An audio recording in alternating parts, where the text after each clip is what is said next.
I'm just gonna say it. A lot of life coaches and other people working in personal development are actively contributing to systemic oppression, whether they intend to or not. In this video, I'm going to cover a few examples of this kind of behavior that you should be looking out for. So, is one of your favorite thought leaders an oppressor? Maybe. Let's talk about it.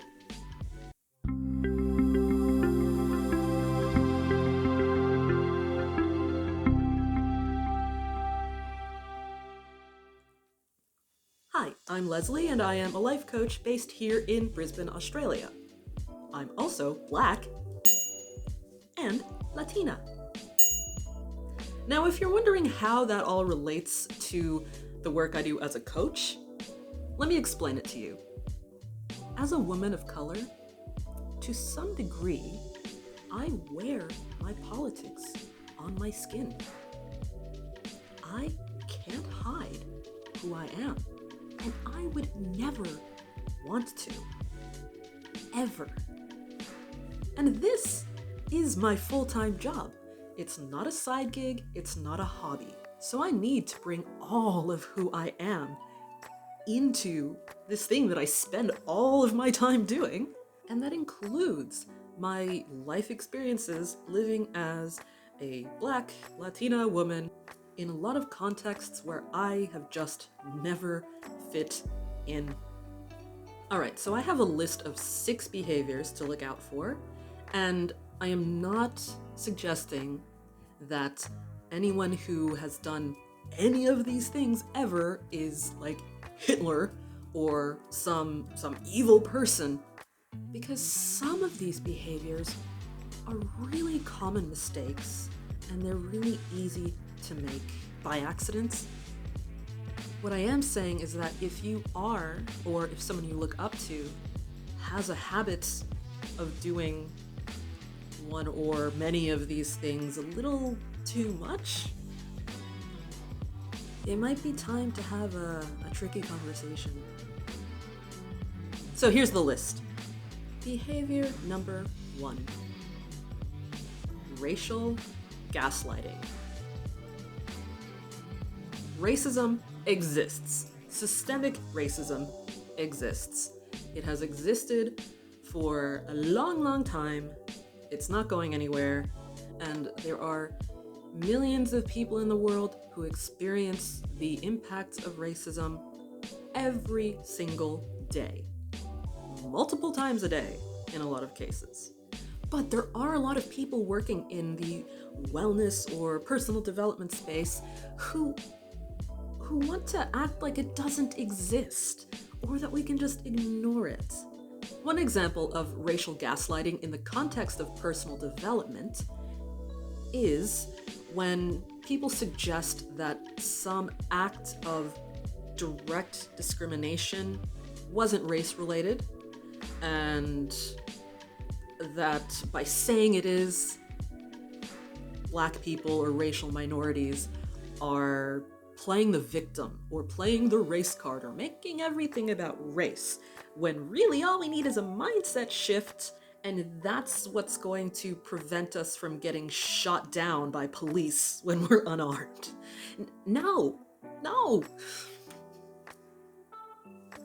Racial gaslighters in the personal development and success world also love to uphold non-white white supremacists as examples of model minorities. Now, the idea of a white supremacist who isn't white can break people's brains sometimes, but you've seen them everywhere. People like Candace Owens. I don't want to sit here and list everyone, but for some reason she is still a current favorite. When you have a Black person who is speaking on a platform that begins with Black people being a problem that needs to be managed, and blaming Black people for their own systemic oppression, that is white supremacy. That is denial of the generational traumas that impact people of color in a lot of different communities. To suggest that racial minorities who stand up and speak out for racial justice are somehow playing the victim is asinine. It makes no sense. People who put themselves in harm's way to speak out against a social injustice are not victims. We are fighters. We're not making everything about race. A lot of things are already about race. And I'm saying this as someone who does identify as a successful Black woman.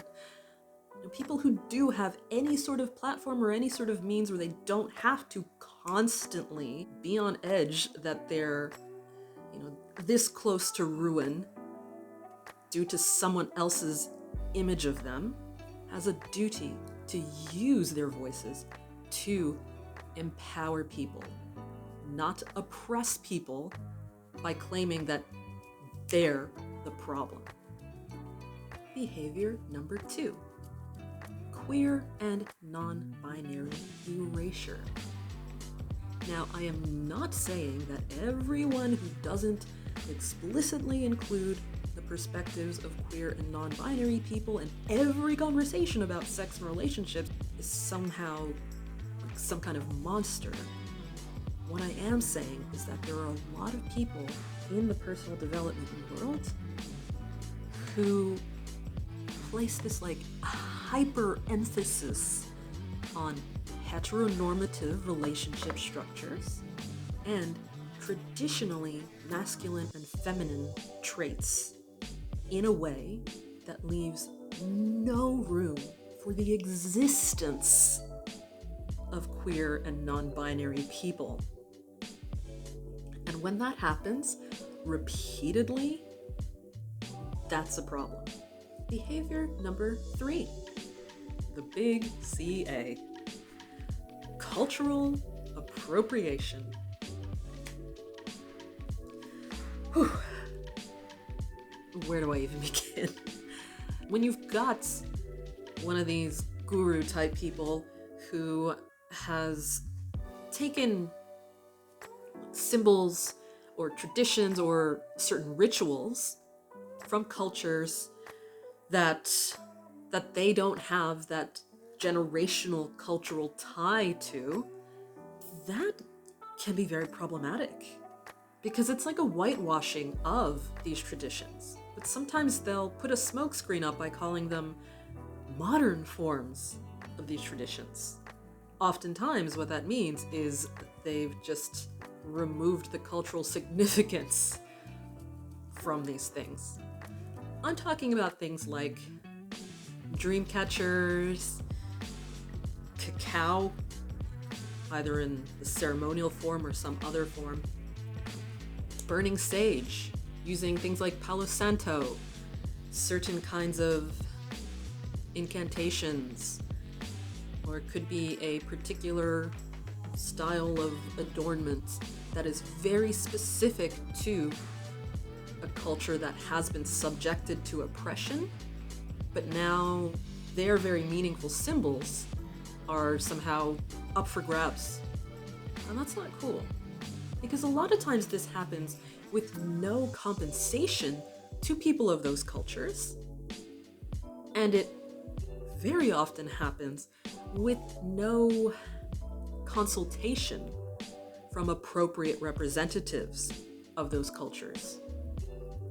Some of these real guru type people love the aesthetics of Indian culture, First Nations cultures from around the world, but don't really understand the history or the trauma connected to those symbols or those rituals. But they'll put them out there and present them almost as if they are their own, or that they somehow are a spokesperson for that very important piece of culture. And in doing so, they're occupying space that is not theirs to occupy. But a lot of the time, people eat it up. they see a face that looks like theirs, that they can relate to a bit more superficially, so they don't have to deal with having challenging conversations about genocide or about systemic oppression, and they can just, namaste their way to ultimate enlightenment. No, it's not okay to just take the little bits that you like from certain cultures and dismiss the rest. That is a direct act of oppression. Behavior number 4, spiritual bypassing. I made an entire video about this sometime last year, I think. And it's something that I see all the time, and I'm sure you've seen it too. When you've got this guru person, this influencer, encouraging you to rely too heavily on spiritual practices as a way to transcend oppression or systemic racism, that is a form of oppression. That is encouraging the dismissal of the real lived experiences of communities who have been subjected to systemic oppression, and saying, we can rise above it. We can manifest something better. If you've got a police officer pointing a gun at you at a traffic stop, just meditate. Just meditate them away. It's like, no, these things don't work in isolation. Spiritual practices can be a very good thing if they're not being used to completely sidestep the real work that has to happen to help people overcome their internal struggles, to help people navigate their external challenges. Like, yes, meditation is good. I rely on meditation in a lot of ways. I practice mindfulness. I have respect for certain spiritual practices. But when you're done meditating, when you come home from that weekend spiritual retreat, your problems will still be there. So those things need to be handled with caution.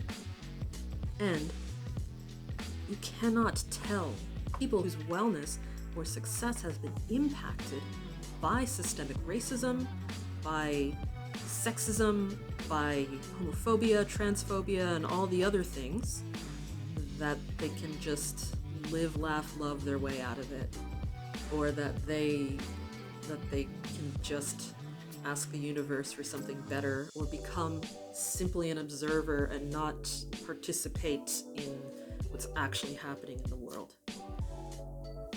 I explained this a lot more in the video that I made previously, so make sure to watch that. Look out for the way people are using the word transcending nowadays. Look out for the way people are using words like awakening. Do the deep dive into their background, into their affiliations. It's quite likely, when you really dig deep, and again, not in every situation, but in a lot of situations, you may find a lot of underlying conspiracy theory that centers around, some pretty dark truths like anti-Semitism and just overall white supremacy. That's a whole other discussion, but it's something to think about. Number 5, cliche thinking.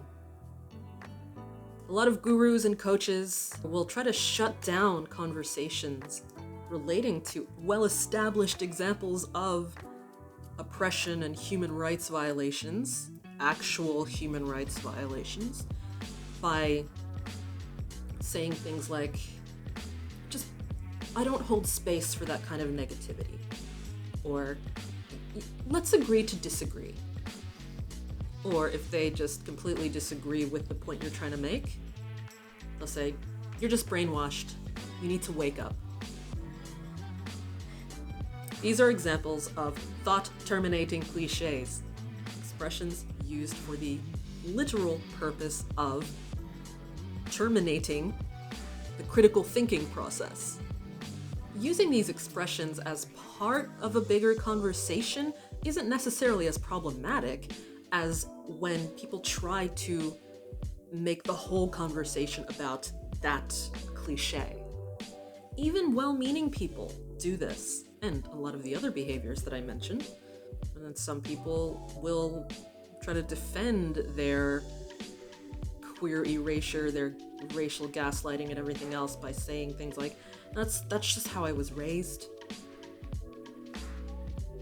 No, that doesn't let you off the hook for actual critical thought. It doesn't make you unaccountable for engaging in acts of oppression. There are a lot of people working in this space who love to try to act like they're better than everyone else and like they've got the answers, and they can package them into these little nuggets of wisdom that are going to help everyone rise to a higher frequency or raise everyone's vibrations, and then that will be the end of oppression, and if we can just ignore the problems of the world, then everything will be fine. There'll be this grand awakening, and that's just it. But that's not it. Finally, behavior number 6, something I have talked about before as well. Toxic positivity. Being optimistic about the future and expressing gratitude for the life that you have and for the beauty that surrounds you is a good thing. It is a good thing. But what is not good is when people promote this idea that all we need to do is pummel everyone with love and light and all of their problems are going to go away. When you're drowning people in this positive vibes only message, that's really dangerous. It can prevent people from getting the support that they actually need. A lot of people working in coaching and personal development, okay, remember, I'm saying this as a full-time life coach. There are a lot of people who are attracted to this industry because they think they're smarter than everyone else. They think they've unlocked the key to enlightenment, or they think that they have the ultimate wisdom and it is their duty to just, vomit it out onto everyone around them. And one of the problems that creates is that when someone comes to see them, they might be having a legit emotional crisis or a mental health emergency, but they won't be referred to emergency services or to a psychologist or to some other professional who can give them more appropriate care. Instead, that cult leader-like figure will try to bring them deeper into the fold, which can cause further damage to that person, to their family, to their communities, and ultimately it helps no one. It might bolster the ego of the guru, but it's extremely problematic. Toxic positivity also makes it hard for people to lean on treatments like antidepressant medication if that's what they actually need. I don't subscribe to the idea that everyone who's depressed needs to go on antidepressants and that's going to cure everything, but I am very open about the fact that I am on antidepressants. 75 milligrams of sertraline every day to deal with my PMDD, and that's the bulk of the issue. But the point is, people who subscribe to this toxic positivity idea will look at that and say, oh, no, we can't put any pharmaceuticals into our bodies. We just have to focus on positive things. We just have to write in our gratitude journal. We just have to do this. We just have to do that. And everything will be fine. Just don't hold space for negativity. Yeah, no. And by applying that to communities who are continuously subject to oppression, it just adds further insult to injury. All the people who have had to flee war-torn nations haven't had to do that just because they had some sort of a mindset problem. But another gross irony in this situation is something that I've seen in my personal networks of personal development folks, ones who have kind of gone down the QAnon track especially, or people who blame the current situation in places like Afghanistan and other areas of the Middle East as being some sort of a problem with their religion or their ideologies, their culture. But they love quoting people like Rumi all over their social media. Where do you think Rumi was from? He was born in what is now Afghanistan. So it's like, what is your connection to these things and these people and these ideas that you claim to take all this inspiration from? It's like, you have to think about these things. I'm sure I'm going to mine this video for content for future videos, more specifically about each behavior, but call this an overview of some things to look out for. There are too many people working in the personal development industry, in coaching and so on, who have been actively engaging in behaviors that make our fight for justice that much more challenging. Because the more crap that gets layered on top of the things we're trying to say, the harder it is for people to hear us. So, instead of looking for opportunities to give a voice to people whose voice wasn't yours to give in the first place, the best thing to do is be aware of these kinds of behaviors, ask questions, engage in conversations with the people who do these things, and try to work towards an understanding.